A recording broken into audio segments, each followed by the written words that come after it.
Hello again, dear listener. You've joined me at just the right moment for another gentle journey into the past. Whether you're winding down for the night or simply taking a quiet break from your day, I'm grateful to share this time with you. Where are you tuning in from? Is the sun just rising, or is the moon casting its light outside your window like it is mine? If these peaceful historical stories bring you a sense of calm, feel free to subscribe and stay with me for many more. When most people think of ancient Egypt, their minds jump to the iconic landmarks, the Great Pyramid of Giza, the Sphinx, and the Valley of the Kings. These wonders have fascinated people for centuries. But here's something that often gets overlooked. Behind every one of these breathtaking monuments was a vast farming system that kept the society running. The farmers did more than grow food. They supported the entire structure of royal power.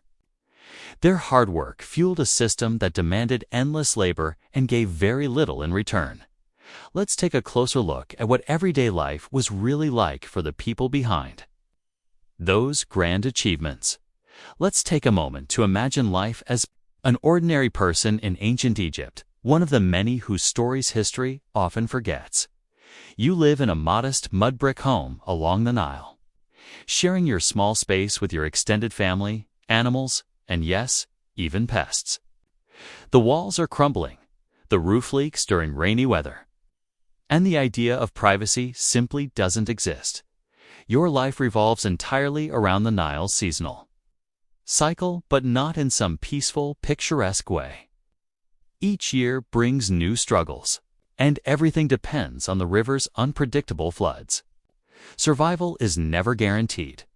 The Egyptians divided the year into 3 main seasons. And for farmers, each one brought its own challenges. First came the flooding season, when the Nile would rise and soak the farmland. You might assume this gave farmers time to rest, but that wasn't the case. This was when government officials would come and force many farmers into labor projects. One day, you're tending crops. The next, you're hauling heavy stones under the blazing sun, helping build grand structures ordered by rulers who cared little for your well-being. Next was the growing season, when the waters receded, leaving behind rich, fertile soil. While that sounds promising, the reality was backbreaking work from sunrise to sunset. You worked with simple wooden tools, planting by hand in fields you didn't own, hoping the weather would cooperate. Too little rain and the crops would dry up. Too much and they'd rot. Either way, your family's survival hung in the balance. Finally, came the harvest season, the most important and the hardest part of the year. This was when the government arrived to collect taxes, and they didn't come quietly. Scribes would inspect every field and calculate the exact amount of grain produced. And the state always took its share first. The pharaoh, the temples, the nobles, the officials all got their portions before you received a single sack. In tough years, there was barely enough left to feed your family. But taxation was only part of the burden. Farmers in ancient Egypt lived under a rigid system that left little room for freedom. You couldn't leave your village without permission. You couldn't switch jobs. Even marrying outside your social group required approval. To those in power, ordinary people weren't citizens. They were seen as state property from generation to generation. Ordinary Egyptians were born into the same cycle of hardship. Poverty and hard labor weren't just common. They were built into the system, leaving little chance for change or escape. The tools these farmers used were extremely basic. They worked the fields with wooden plows that barely touched the soil, hoes made from tree limbs, and sickles that were simply sticks with flint edges. These tools made already difficult work even harder. Meanwhile, the ruling class lived in luxury. They commissioned golden burial masks, designed massive monuments, and had access to advanced engineering we're still trying to fully understand today. The gap between rich and poor wasn't just about money. It was the result of choices made to keep everyday people stuck in place, unable to rise up or push back. Farming in ancient Egypt wasn't just exhausting. It wore people down mentally and emotionally. Imagine spending your whole life growing food you rarely got to enjoy, building grand structures you'd never be allowed to enter, and knowing that if you died, the system would move on without missing a beat.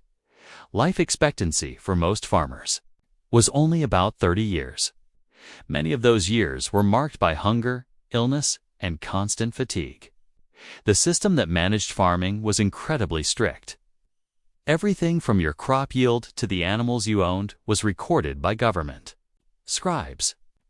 These records weren't just for bookkeeping. They were a way to control people. If a farmer couldn't meet the expected quota, there were serious consequences. Punishments like extra labor, physical discipline, or even losing the small food supply their family depended on. On top of everything else, disease was always present. Working in wet fields exposed farmers to infections and parasites. One widespread illness, known today as schistosomiasis, caused internal damage and bleeding, and there was little anyone could do to avoid it.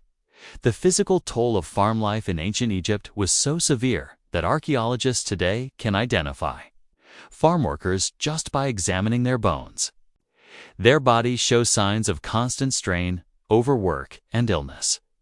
The same irrigation canals that made farming along the Nile possible also created perfect conditions for mosquitoes, spreading malaria and other deadly diseases that were apusicles.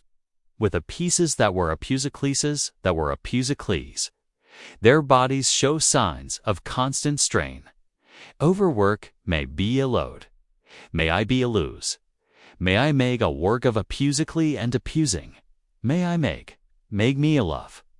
By it, we may why by make, ayf, may wise. We are go out to sea with us, go out. .oi lienets it sit to sect, but to say sisicket, but I lights to get it by the be out of the pews it sit and up that it's great god if sit nets dependent with the quickest get me pop miss I like it as it's so hope mercy about my abuse at the other bus. Constant threat. Ancient Egyptian society was deeply divided, and the social structure left little room for movement. Farmers were near the bottom, just one step above enslaved people and below artisans. But unlike enslaved individuals, who were often considered valuable property, farmers were treated as easily replaceable. If one farmer died, another, often a child or someone from a nearby village, would take their place. Life was seen as less important than the grain they produced. Women in farming families faced even more challenges. They worked long hours in the fields, just like the men, while also managing the home, raising children, and preparing food. Even pregnancy didn't bring relief from labor, and childbirth happened in conditions with no medical care. Infant mortality was tragically high, and women who lost children were often expected to return to work immediately, with little support or acknowledgement of their loss. Religion was a central part of Egyptian life, but for farmers, it brought little hope or comfort. The pharaoh was seen as a living god, and the wealthy were given grand funeral ceremonies to prepare them for the afterlife. In contrast, farmers were rarely given the same spiritual attention or promises of peace after death. In ancient Egypt, the harsh conditions farmers endured were seen as part of the natural order. The idea of mat, a concept of cosmic balance and order, was often used to justify a society where a small elite lived in great luxury. While the majority struggled just to survive, farmers were taught that their suffering wasn't just expected, it was the right way to live. Accepting hardship was portrayed as a moral duty, part of keeping the universe in balance. What makes the story of Egypt's farming class even more heartbreaking is how thoroughly their lives were erased from history. The massive monuments they helped build proudly display the names of pharaohs and nobles. The artwork they made possible celebrates gods and kings. The writings they supported praise rulers and the power of the state. But the farmers themselves, they were left out, unnamed, unrecognized, and forgotten.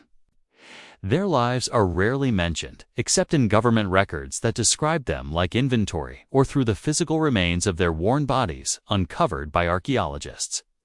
And yet, despite all of this, in the face of constant hardship, Egyptian farmers didn't simply give up. They found ways to endure and quietly resist. They built informal support networks to share food and supplies.